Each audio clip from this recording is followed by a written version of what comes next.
Hola tout le monde, bienvenue à Cali.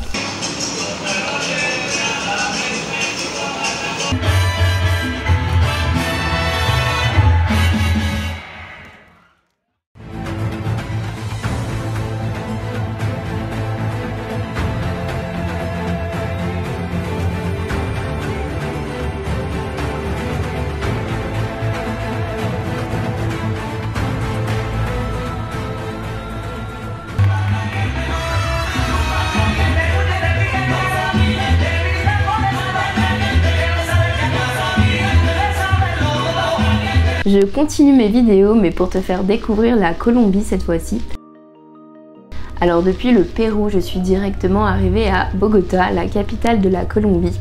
Les gens en général disent de pas forcément rester trop longtemps dans la capitale, qu'il n'y a pas grand chose à faire. Vous avez quand même des quartiers qui sont assez sympas à visiter, comme le quartier de la Candelaria par exemple. C'est là où il y a la majorité des auberges de jeunesse d'ailleurs.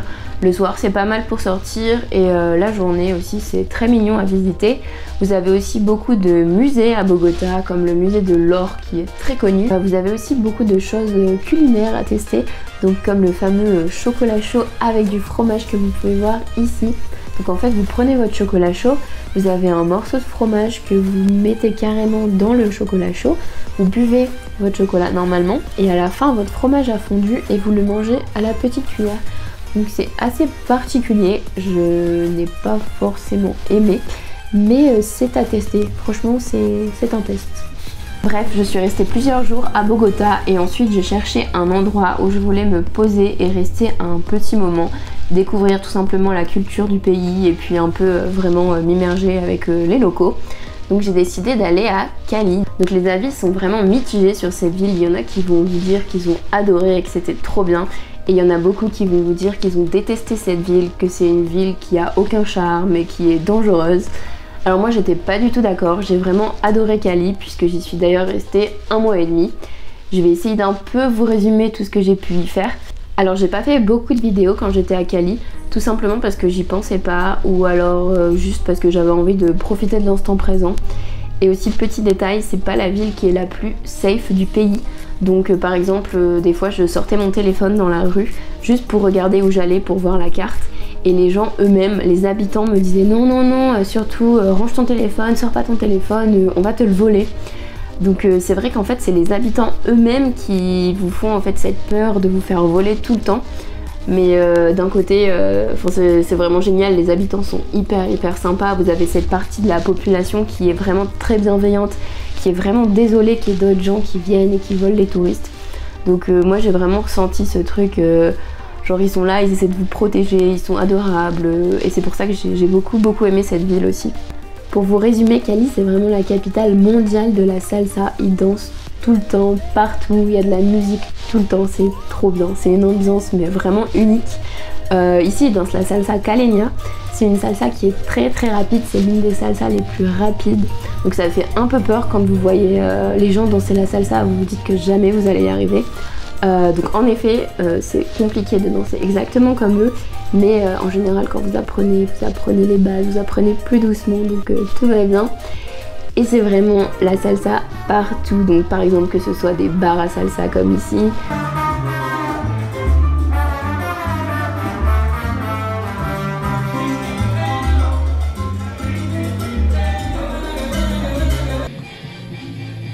Ou même dans la rue. Là par exemple vous allez acheter votre bière dans le petit stand du coin de la rue, après vous rejoignez vos potes et puis tout le monde danse dans la rue, les gens ils jouent avec des maracas, tout le monde danse avec tout le monde, enfin, c'est vraiment une ambiance que j'ai vue nulle part ailleurs. Donc j'ai bien sûr essayé de m'y mettre moi aussi, j'ai pris quelques heures de cours de salsa. Bon comme vous pouvez le voir j'ai encore beaucoup de progrès à faire, mais franchement c'est plutôt fun.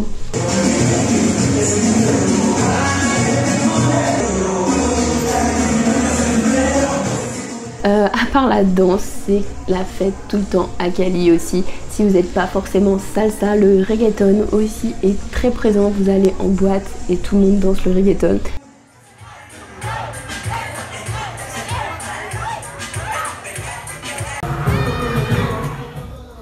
Un truc qui m'a vraiment marqué, c'est que ici personne ne vous jugera, c'est ça qui est vraiment trop cool. Les gens dansent comme ils veulent, s'habillent comme ils veulent, vous pouvez profiter à fond, juste vous êtes là pour la musique, pour la danse et il n'y a personne qui vous dira rien.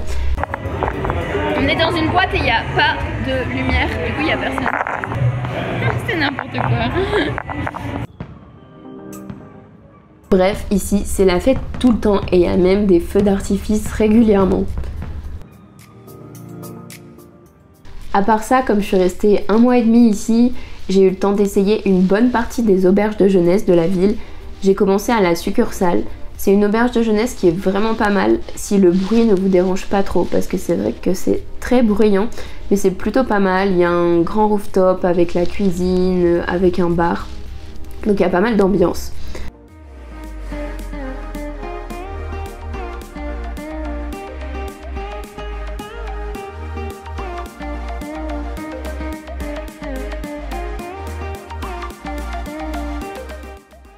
Après j'ai testé El Biarrero Hostel dans le quartier de Sant-Antonio. Sant-Antonio c'est un quartier colonial avec plein de petites maisons colorées, c'est trop mignon. Il y a plein de bars, de restaurants, c'est vraiment sympa de s'y balader. On pourrait croire que c'est un quartier qui est pas dangereux parce que c'est le quartier touristique de Cali. Mais au contraire il faut faire très attention parce que la journée ça va, tout va bien. Mais le soir les gens sont au courant que la plupart des touristes logent ici. Donc c'est très courant qu'il y ait des gens qui se fassent voler, donc par exemple avec des gens qui arrivent en scooter, ils vous volent votre sac ou votre téléphone. Donc surtout sur Cali, ne jamais sortir le soir à pied, que vous soyez seul ou même en groupe. J'ai connu des groupes de 8 personnes qui se sont fait tous voler. Donc voilà, privilégiez le Uber, ça coûte quelques euros, mais honnêtement vaut mieux rentrer safe de soirée ou même pour aller en soirée en fait dès qu'il fait noir. Hop, taxi ou Uber et voilà, jamais se balader dans le noir. El Biarrero Hostel c'est une chaîne et personnellement je trouve que les prix sont vraiment abusés pour la qualité des chambres. Certes les parties communes elles sont cool mais j'ai pas trouvé l'ambiance là-bas vraiment incroyable. Donc je suis restée une nuit et ensuite je suis partie dans une petite auberge juste à côté à 1 minute de là. Ça s'appelle la Casa de Adri. Donc j'ai réservé une chambre privée pour changer un peu, pour avoir plus de confort surtout.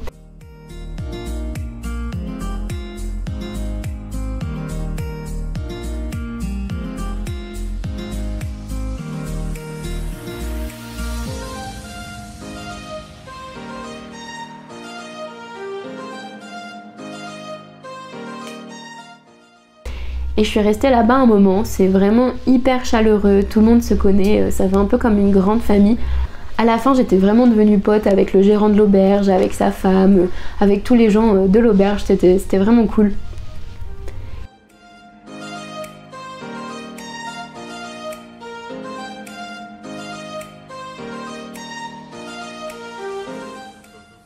J'ai quand même fini par trouver un autre logement un peu plus loin, dans une résidence, mais avec une chambre privée vraiment incroyable. Il y avait une cuisine à chaque étage et on avait une grande terrasse sur le toit pour tout le monde.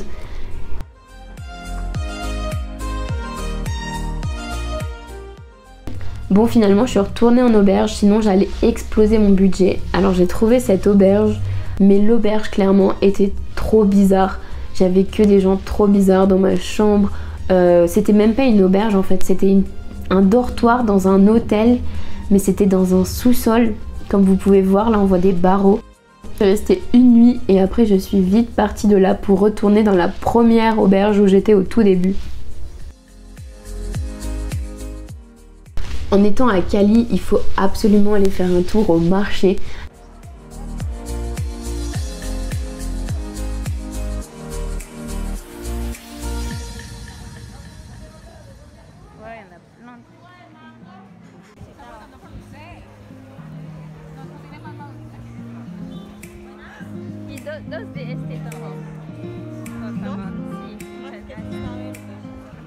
Là-bas, j'ai découvert des fruits dont j'ignorais complètement l'existence. Ça, par exemple, c'est un zapoté. Ça, c'est un chimoya. Vous avez aussi le carambola. Donc, c'est un fruit, je pense qu'on l'a en France.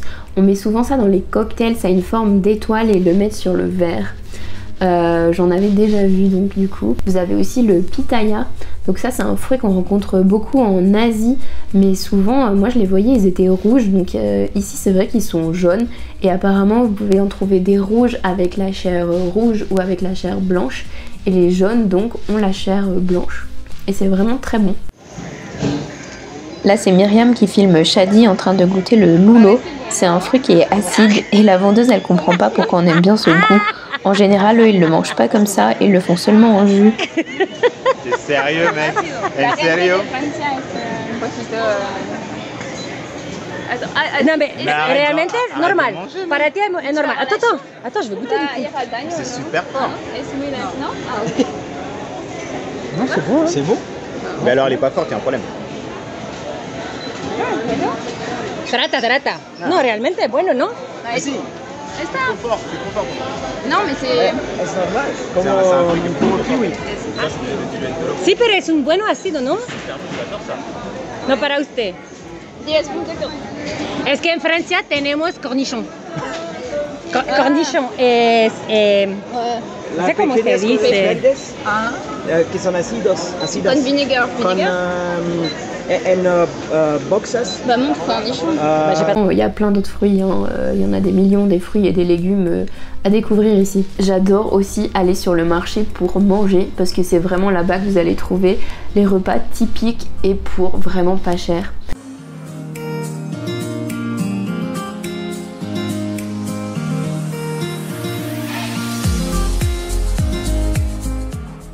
Tenemos frijolada con garra, hay pollo sudado, carne sudada, le tenemos chuleta, a la que te decía, la chuleta, te sale así, arroz, chuleta y papa a la francesa.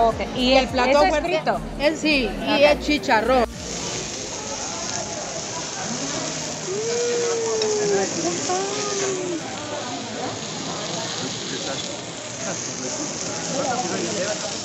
Et vous devez absolument goûter ça, ça s'appelle la cazuela mariscos. Donc c'est un plat très chaud avec des fruits de mer cuisinés avec du lait de coco. Franchement c'est une tuerie, c'est un peu plus cher que les autres plats que vous trouvez. Pour un plat sur le marché c'est même assez cher, mais je pense que c'est le meilleur plat que j'ai goûté depuis le début de mon voyage. Vraiment c'est trop bon, bref. Pour continuer sur la nourriture, je vais vous faire une petite compile des choses typiques qu'on peut manger ici. Ça c'est la panela, c'est vraiment typique d'ici. Donc c'est un gros bloc de canne à sucre de Colombie. Ça se trouve vraiment facilement dans tous les supermarchés et c'est hyper simple à utiliser. Donc vous cassez un petit bout du bloc en fait et prenez un bout de sucre en gros et vous le faites fondre dans l'eau chaude. Vous rajoutez un peu de citron et vous buvez ça comme du thé en fait et c'est hyper bon. Ou alors vous pouvez aussi le faire fondre dans du lait chaud et le matin c'est trop bon. Moi j'adorais boire ça le matin, franchement c'est délicieux. Les Colombiens aussi l'utilisent dans le café il me semble, ils le rajoutent dans le café. Bref, vous pouvez l'utiliser pour plein de choses et c'est vraiment super bon. Le petit déjeuner local peut ressembler à ça, donc un café avec des œufs et un arepa. Donc l'arepa c'est un pain de maïs en fait. Et ça vous en trouvez partout, ils en vendent dans la rue ou alors dans les restaurants. Et puis c'est très commun d'en manger ici, c'est vraiment un peu le pain local quoi. Alors ça c'est un repas typique, en général au restaurant vous aurez souvent en entrée une soupe. Et après au repas c'est commun d'avoir du riz avec une viande. Et puis là par exemple vous avez des bananes plantains. Un autre exemple de repas, donc là toujours accompagné avec la soupe en entrée et cette fois le repas il est servi avec des patacones, donc c'est des galettes de bananes plantains qui sont en fait écrasées et frites et c'est avec du sel au-dessus, c'est super bon. Voilà. Alors en Colombie ils servent vraiment des grosses portions, donc en général quand vous terminez vous avez plus faim ici, donc ça c'est cool.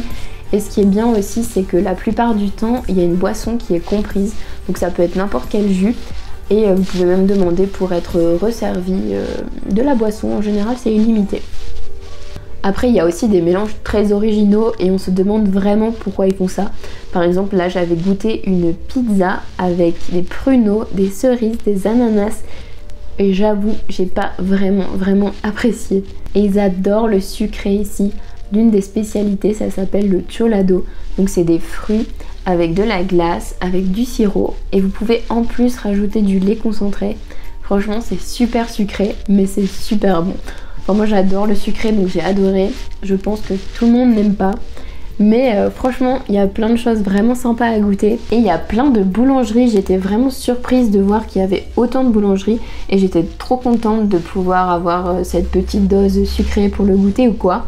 Même si les produits n'ont rien à voir avec les boulangeries que nous on a en France. C'est vrai que ici quand vous mangez un gâteau c'est vraiment...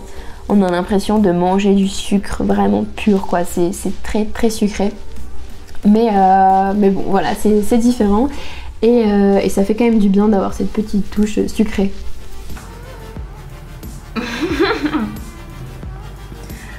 Petit pain au chocolat et la baguette.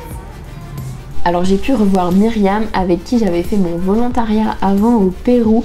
Donc on s'est retrouvés plus ou moins par hasard dans la même auberge. Donc on était trop contentes, c'était trop cool. On a passé des super jours ensemble avant qu'elle retourne en France. J'ai rencontré d'autres Français comme Franck et Shadi avec qui on a vraiment trop rigolé. Donc en général je reste pas beaucoup avec les Français quand je voyage, mais là il s'est avéré qu'à Cali j'ai rencontré beaucoup de Français et beaucoup de Français avec qui je me suis vraiment très bien entendue. Mais j'ai aussi rencontré des Colombiens qui étaient adorables.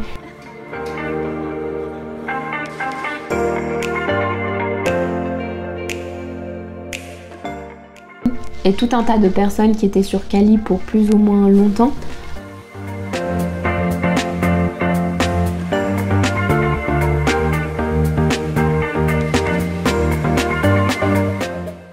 Comme Louisa, une Allemande qui est venue pour étudier pendant 6 mois ici. J'ai fait vraiment plein de jolies rencontres à Cali, des personnes avec qui je resterai en contact pendant, j'espère, longtemps. Il y a aussi des choses vraiment intéressantes à visiter à Cali, comme le téléphérique par exemple que vous pouvez emprunter, qui surplombe la zone de Siloé. Donc Siloé en fait à l'époque c'était l'une des parties les plus pauvres de la ville. Ils étaient vraiment mis à l'écart parce que c'est comme une petite montagne. Donc pour rejoindre la ville, ils mettaient plus de 40 minutes. Et maintenant grâce au téléphérique, ils mettent 9 minutes. Donc ça a vraiment permis d'intégrer cette partie en fait à la ville. Et quand vous prenez le téléphérique, vous pouvez vous arrêter en fait à différents niveaux. Et il y a des panneaux un peu où ils vous expliquent l'histoire, des choses comme ça. Donc c'est vrai que c'était assez intéressant à faire.